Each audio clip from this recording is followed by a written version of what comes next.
Hello, मी स्मिता. खमंग फूडमध्ये तुमचे स्वागत आहे.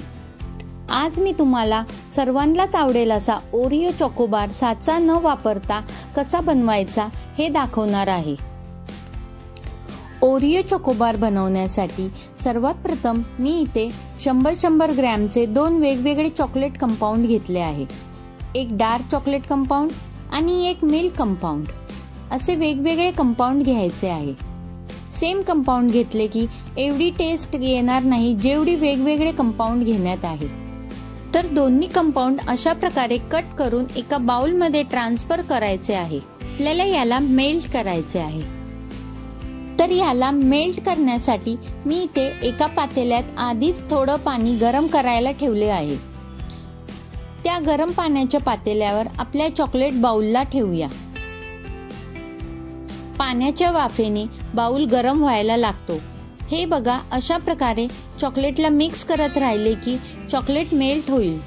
तर हीच ट्रिक आहे चॉकलेट मेल्ट करण्याची.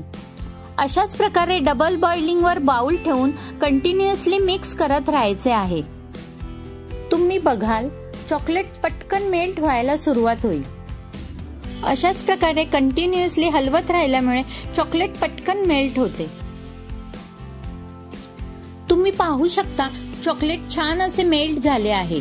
गॅस बंद करून आता चॉकलेटला शाईन येण्यासाठी त्यात एक मोठा चमचा रिफाइंड तेल टाकून छान एकजीव करून घ्यायचे आहे. तेल टाकल्यामुळे चॉकलेट खूप शाईन करते व चमकदार दिसते. आता हे रेडी आहे. तसे तर चॉकलेट बार बनवण्यासाठी मार्केटमध्ये खूप मोल्ड्स उपलब्ध असतात, पण तुमच्याकडे नाहीये तर खरेदी करू नका. तुम्ही सिंपल जे चहाचे पेपर ग्लासेस असतात ना, ते पण यूज करू शकता. प्रथम या पेपर ग्लास मध्ये मेल्ट केलेले चॉकलेट टाकून घ्या. तर आता बघा, अगदी हळूहळू ग्लासला फिरवत चॉकलेटला सर्व बाजूंनी स्प्रेड करून घ्यायचे आहे. आणि स्प्रेड करत असताना एकदम जे कडेला येईल ना, ते एक्स्ट्राचे चॉकलेट याच बाउल मध्ये काढायचे आहे. तर बघा, अशा प्रकारे राहिलेले सर्व एक्स्ट्राचे चॉकलेट या बाउल मध्ये काढून घ्यायचे आहे.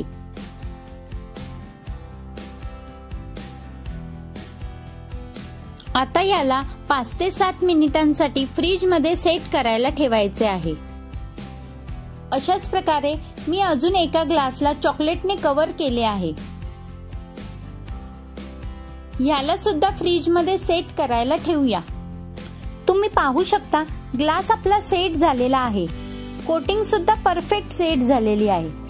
पण याला उभेच ठेवले असल्यामुळे तुम्ही पाहू शकता वरच्या साईडला चॉकलेटची कोटिंग पातळ अशी झालेली आहे.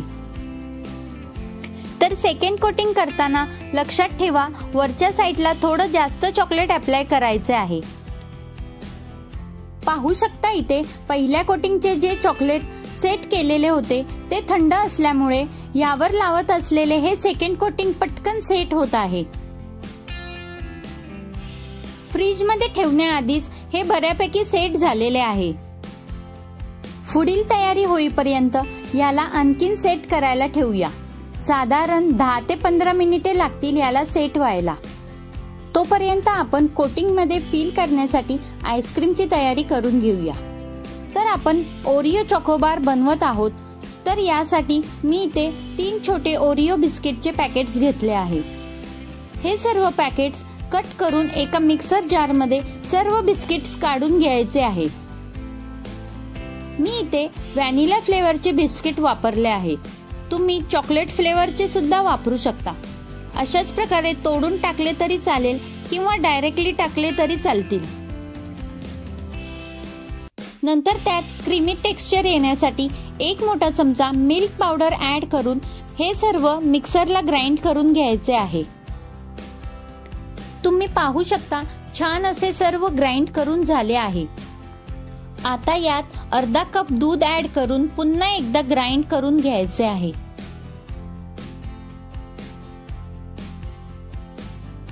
तर हे बघा, 2 मिनिटातच आपले आईस्क्रीमचे मिश्रण तयार झाले आहे.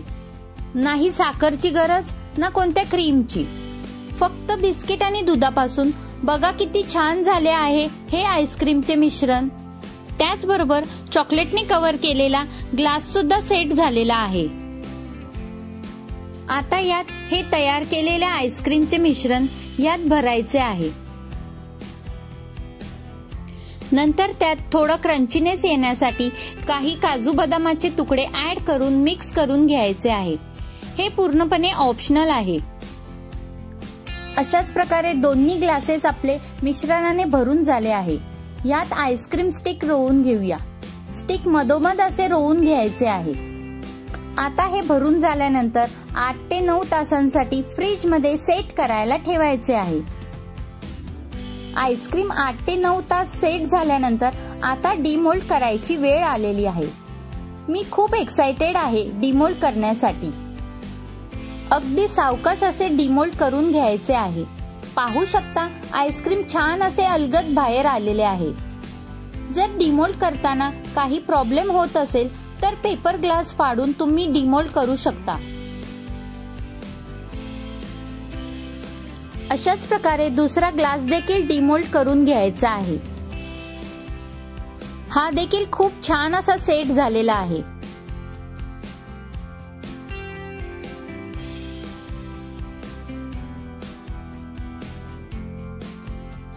हा चोकोबार खूप छान आणि माउथ मेल्टिंग झालेला आहे. सर्वांनी एक वेळा तरी नक्की ट्राय करायला पाहिजे. तुम्ही पाहू शकता कोटिंग अगदी परफेक्ट झालेला आहे. व्हिडिओ जर आवडला असेल तर लाईक, शेअर आणि सबस्क्राईब करायला विसरू नका. Thank you.